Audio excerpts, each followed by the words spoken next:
mbokk yi ma daaneel ci actualité boo xam ne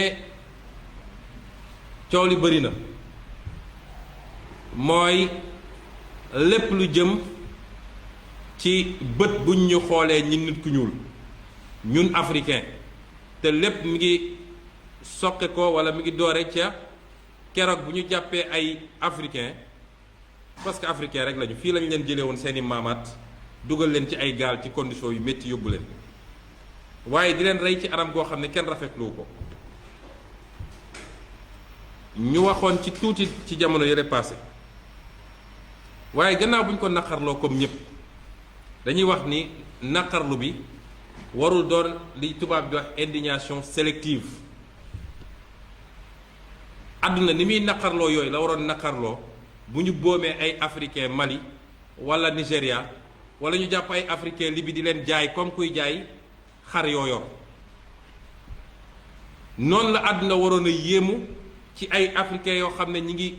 coono gi ñu daj moo sax ñuy dugg ci ay gaal ñu bañ ne duñ leen ubbil ay frontières ba ñuy lab ci géej gi waaye ñu bàyyi xel tamit ni man dama ci koo xam ne bu ma dara dalee balaa may xool keneen lu ma def dama naan man lan laa def ba lii dal ma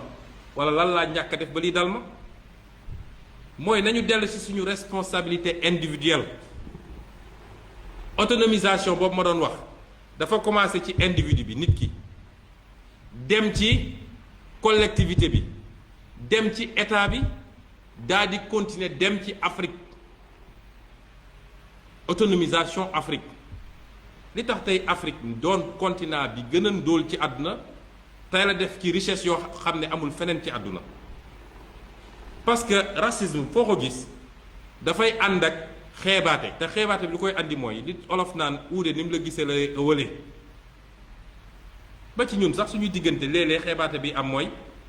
bu ñu nee diw ci waaso bii la bokk man duma jaxasoo ak moom dafa fekk yorul milliard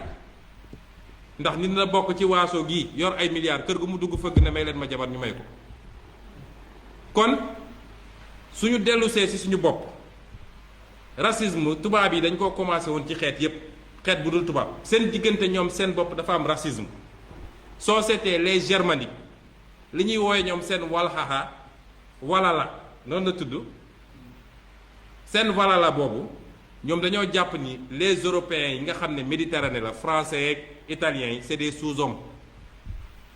soo demee ci américains yi am na rapport yoo xam ne bañ ko defee ba noppi dañu ne ñi gën a kawe mooy américain anglo-saxon yi après germanique yi topp ci ainsi de suite boolewuñu sax français parce que nee nañu ñooñu ñi nekk ci sud méditerranée ay deret nit ku ñuul lañu am parce que nit ku ñuul bi traversé woon jóge Afrique dem foofu mooy seen maam waaye boo xoolee processus bi ñoom dañoo dem ba seen scientifique yi bugg ko utal explication scientifique ñu dem di étudier par exemple crâne humain ne soo seetee crâne africain nga dëppale ko crâne européen crâne tubaab morphologie bi ngay gis mooy crâne bi ni mu mel dafa wane ni africain moo gën a néew xelam dafa sëgg par rapport ak européen waaye ba ñu koy def dañ ñëwoon africain ak nit bu jaune mooy chinois ak japonais ak indien ak nangam moo tax professeur Cheikh Anta Diop bi mu ñëwee loolu la njëkk a dindi fii dafa njëkk a dindi complexe boobu wane li ñuy wax yépp amul waaye li ma gën a neex ci c'est pas l'aspect scientifique du ma ci dugg di wax waaye li ma gën a neex ci conclusion am mooy ñeneen ñe ba ñu demee ba commencé rattraper seen retard kenn xeebatu leen tey Europe seen débat yépp jàppal France 24 jàppal fu la neex seen débat yépp la Chine parce que Chine moo leen tere nelaw fii ci téere bii Cheikh Anta Diop civilisation ou barbarie boo demee ci page 88 dafa ne maintenant que les jaunes en particulier les japonais font leurs preuves dans l'ordre scientifique malgré la prétendue infériorité de leur mensuration crânienne le racisme dans cette direction tend à devenir insipide c'est pour cela qu'il prend de plus en plus un caractère bipolaire nègre blanc Au dernier conseil de cabinet de juillet 1979, le gouvernement français s'est assigné comme objectif de rattraper le Japon. Kon, imaginez cette Afrique tey bu nekkoon une puissance mondiale kenn dootuñu xeeb. Kon suñu dirigeants yi ñu bàyyi fii ñu yor suñuy réew ci anam goo xam ne mara day taali jaay réew mi jaay ressources naturelles yi séddoo ak sa famille signé lu baaxul ci réew mi suñu dirigeants yooyu ñu yor suñuy réew nañ ko yoree ba jamono ji ñu toll problème boobu la ñu war a njëkk a régler parce que li ma gëm man mooy la puissance du 21e siècle ce n'est ni la Chine ni l'Amérique. La puissance du 21e siècle c'est l'Afrique te ci fan yu néew en tout cas ci jamono ji ñëw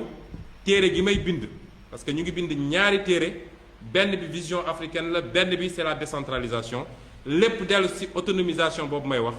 dinañ ko démontrer ni Afrique à l'horizon 2065 mën na doon sinon la première puissance l'une des premières puissances bañ ko defee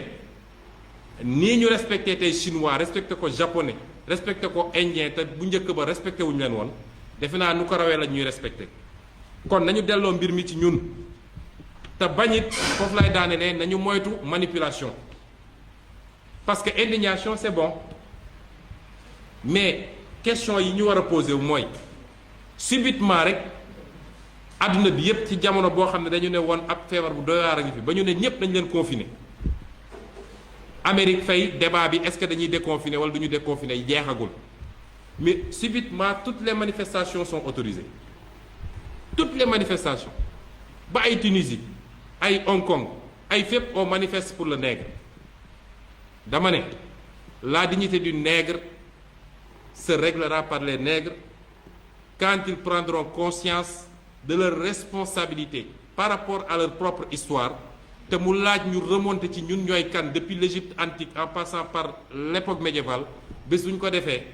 dootuñu soxla ñu naan dañuy manifester waaye li tax ma ne nañu moytu mooy dañu nekk ci contexte boo xam ne ñii bëgg a dugal nouvel ordre mondial jaar nañu fu ne mu dëgër fu ne même affaire corona bi jaar nañ fa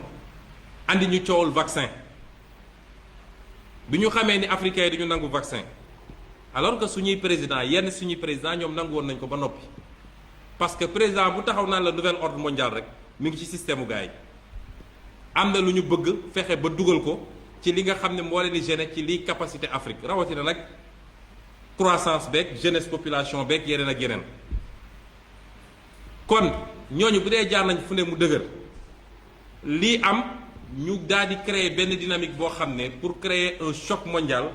benn chaos mondial jaare foofu nag ne il faut ñu dugal li ñuy dugal nañu tey bu ñu kenn manipuler yàgg nañoo souffrir jaar nañ ci traite négrière jaar nañu ci colonisation ñu ngi ci néocolonisation nañu dellu siwaat suñu bopp liggéey lu ñu war a liggéey moom suñu bopp defar li ñu war a defar bu boobaa kenn dootuñu yépp waaye lépp lu ñu la wax lu weesu loolu rek am na leneen loo xam ne ñu ngi ko ciy essayé laxas te nañ ci dellu si ci beneen waxtaan may wax nag pour daaneel ni loolu ñuy liggéey delloo si le vrai type de sénégalais le vrai type d'africain parce que ñun soxlawuñu un nouveau type de sénégalais ñun on veut le vrai type de sénégalais le vrai type de sénégalais mooy maam ak maamaat ni ñu meloon jom fulla fit kàddu nga respecté ko gëm sa ñaq liggéey xam ni alal dañ koy liggéey kenn du ko lijjanti loolu ay valeurs yu fi nekkoon na nañ ko dekkil parce que lii xew nii du lu mës a nekk fii dañuy faral di wax suñuy maam ceddo sax ñoo ñu tane ñun te ñuy wootewu ñun ñu bari ci ñun ñuy wootewu ñu am gëm-gëm parce que ki nga xam ne su daan dem xare xam ni sama bakkan da ciy rot parce que ñooñu ñu ëpp doole mu jël suuf def ko ci tubayam parce que gàcce la ci moom mu daw kooku dafa am lu mu gëmoon kon le vrai type de sénégalais il faut ñu delloosi ko te buñ ko delloosee mooy le vrai type d'africain ci diir bu gàtt mën nañu def lu ëpp raw rattraper suñu retard ba jiitu ci àdduna te ma gëm ni lu mën a nekk la kon